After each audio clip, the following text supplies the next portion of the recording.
Today I'm replacing the spark plugs on a 2013 BMW 650. First thing you want to do is pull up the engine cover, little grommets here. This sounds like it already has a few of them damaged. That's okay. So that just pulls straight up.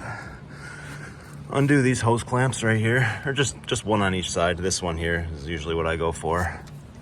Take a little screwdriver and stick it in here, kind of pry this back slightly, and you can remove these.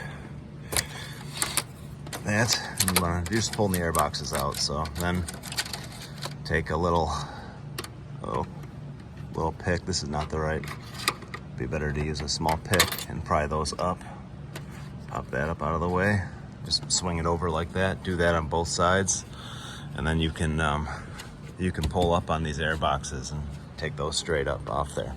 So this down here, this is where your fresh air comes into the air box. You can just pull that back from the air box once you're pulling up on this whole thing and wiggling it out of there. All right, pull that air box out of there. What you should do is the first, before you do that, after you pull the engine cover off, it makes more sense to remove this brace first. It's a little chassis brace. Use a 15mm socket for this and a 16 for this. Do that on both sides, then it'll be easier for you to wiggle that out of there and then pull this air boot off. I'm just going to disconnect these lines here. You just squeeze in the sides of this right here to disconnect that, and then pull this fuel line. This little plastic clip comes off. Squeeze this inwards, pull this back. You'll lose a little fuel, not too much. That out of the way, I can take this whole air boot and just pull this straight out. So the other side you don't have to worry about that as much. It comes apart a lot easier. That's why I'm showing you on this side. Now you can see all the coils pretty well. This one's a little bit of a trick to get to, but not too bad. And all you do is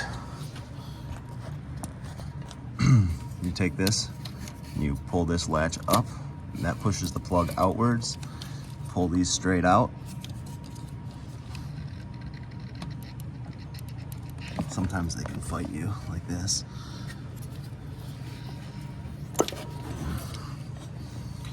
And here it is. So I like to keep them in the same order I took them out. It's just good practice. If you're replacing them, this is, or if you want to spend the extra money, and it's a good idea to do it while you're in here anyways. They are pretty problematic. This I'm just replacing cylinder 8 because it has a misfire on cylinder 8 under load. But yeah, so that's pretty much what you're going to want to do. Just do the same to all of these. It's pretty self-explanatory. Put your new plugs in, torque them, put everything back together the way you found it. So thanks for watching.